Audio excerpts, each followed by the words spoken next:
What is up, everybody? Welcome back to another YouTube video. Luckily it's my third one, and luckily it's still gonna suck for you, so bear with me as we make it through this video. This video is about the Compaq Presario 5900Z, which is this beige torpedo spaceship looking thing next to me. My entire video series on vintage computers is to show you that they still have life and that you can use them more. Ironic I say that because I actually didn't want to do a video specifically on this computer. I wanted to do it on that computer. However, it's too old to play the game that I was going to use. What we're going to see in this video is me go over a quick tour of the front end of the computer and its key specs. After that, we're going to do an in-depth tour of the inside of it, and then the rest of the info about the back of the computer and all of the ports on it. And then we're gonna play some video games on it, which is the whole point of being able to give these new life, is to use them as vintage gaming computers. Believe it or not, the 5900Z is actually a gaming computer of the time. These machines were introduced in October of 1999. Ironically, it is October of 2023. I don't know how that, I guess, really is ironic, besides the fact that it's October again. This computer has obviously a bit dated spec. To give you some perspective, the computer that I currently use as my main gaming and editing computer is an Alienware R13. It came out last year and has a Intel Core i9-12900K. It has a base clock rate of 3.2 gigahertz, and there is 16 cores that run at 3.2 gigahertz. To put that in perspective, this little guy has a 600 whopping, right? This is a 600 megahertz AMD Athlon processor. It is a slot processor, so like a Nintendo cartridge, it kind of pops on the board, which you'll see in the B-roll. The computer has a very interesting case that we're gonna go over in a little bit, but it is a 600 megahertz processor, and the base clock rate of my 12900 i9 processor, that is an Intel, is 3.2 gigahertz. So it goes in, I think if my math is right, 5.3 times. So just to have the same speed in megahertz of one of the cores on my current computer, you would need 5.3 of these to get up to 3.2 gigahertz. And then on top of that, if you wanted to have the performance of all the cores, if my math is correct and my cheat sheet on my iPad is also right, you would need 85 of these to have the same computing power. So needless to say, it is an older computer, but it can still do a lot. The game I wanted to do this video on is this little guy right here.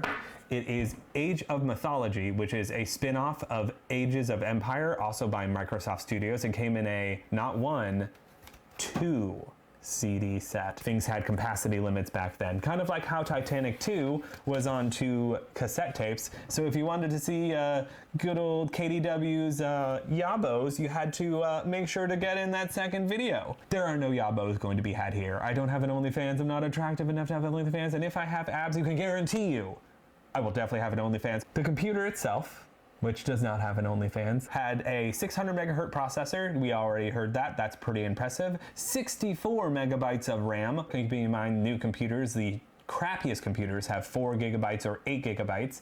A gigabyte is 1,000 megabytes. That should give you the little spec on there. It comes with a whopping CD and DVD drive, which are covered up by this beautiful door to reveal the ugly drives themselves, one of which has been replaced because it was so old and I didn't know how to repair it. But also, you'll note on the front of this sweet rig is a 3.5-inch floppy drive, even though floppy disks were actually hard disk, and originally the floppy disk was actually floppy. The rest of the way down the computer, you'll find a little bubble that has a 1394 FireWire port, which is actually what we used to connect video cameras of yore to, and was a high-speed connection.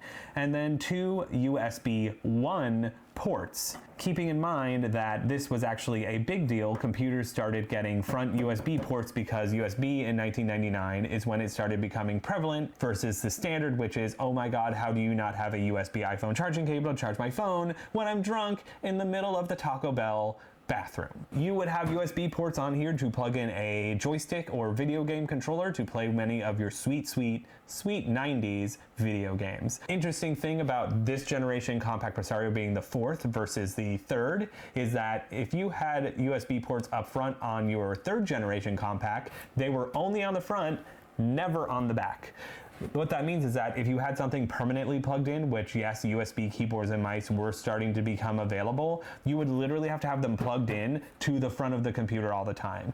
And also, if you ever wanted to plug or unplug something, since you didn't have access to the back easy also, you would have to get down on the floor, because that's where most of these lived, and you'd have to sit here, open this thing up, and then finger bang this to the nth degree that a prostitute is in order to find out how to plug in the USB cable. Then you would inevitably give in, like every other normal human being does, get down on all fours, peer down over, look at it, pop it in the right way, even though you'd figure there was 57 ways to do it and your USB device would work. This computer, being considered a gaming computer, came with a 16 megabyte graphics card by 3DFX, which is a graphics card maker who does no longer exist. It's a 3DFX Voodoo 3, not 1, not 2, 3. It was basically a competitor to the ATIs and NVIDIAs of the day.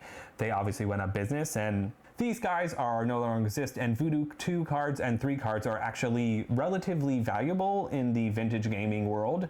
The other thing it has is a Sound Blaster Audiology Live card, which Sound Blasters are like the industry standard audio cards even nowadays. So this is what makes this computer so wildly interesting to open up.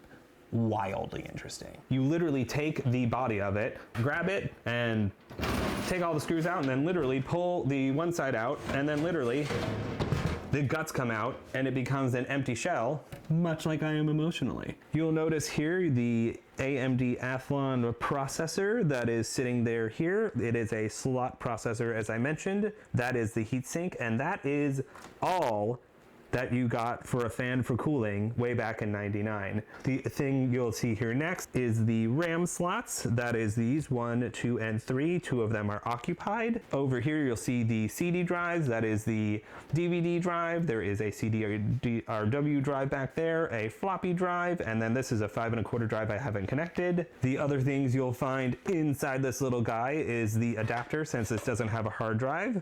This is actually a 32 megabyte CF card, and it's on a SD card, and it's on an SD to IDE adapter, so I'm using this as the actual hard drive, and it's just kind of floating because I have no good place to mount it. This is the, as you can see, 3DFX Voodoo graphics card, and then below that is the sound card. You will also take a note that if you look at the back panel, you can see the super powerful 250 watt power supply, a space for an extra cooling fan if you wanted, which I should probably do anyway, USB 1, PS2 keyboard and mice ports, a serial port, the old-fashioned printer parallel port, a 1394 FireWire camera port in case you had 2 cameras, and then the VGA port for your monitor, for your sweet graphics card, your game port, joystick, and in, out, and I don't actually remember what the blue one is, but microphone and audio, and then last but not least is an Ethernet card.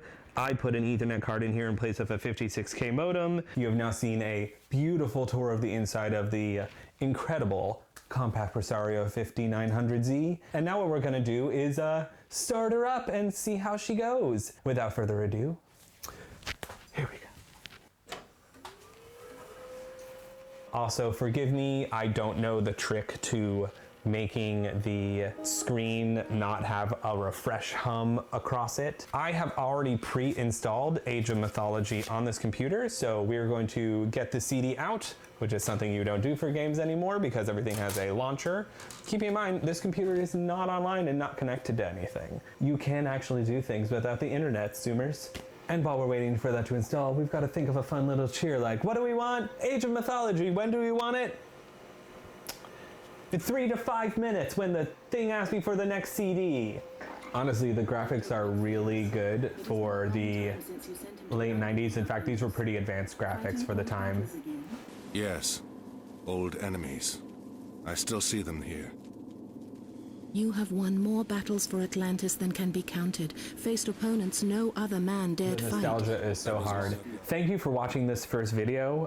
I also want to thank my brother Skylar for being the one who edits this video and who encouraged me and inspired me to start doing YouTube videos. Hopefully you learned a little bit about how these weird 5900Z towers work and how you have to pull the entire thing out, and something a little interesting about the incredible distance we've made it in 2023 in October, from October 1999, in the advancements of processors and how many computers that would take in order to be able to put out the same speed. I'm gonna play some Age of Mythology now and have a great time. So thank you for watching the YouTube video again. Please like, comment, and subscribe if you loved Age of Mythology or you need a vintage computer. I can happily advise you on some great eBay finds, because there are some really expensive bad ones and there are a lot of really cheap good ones. Also feel free to follow me on Instagram. It's Nick Does Tech Stuff. I think I have a picture of a green iMac on there, and then hopefully I'll have a post of this too. Hope everybody has a killer day. Keep on thriving, and remember, don't skip leg day.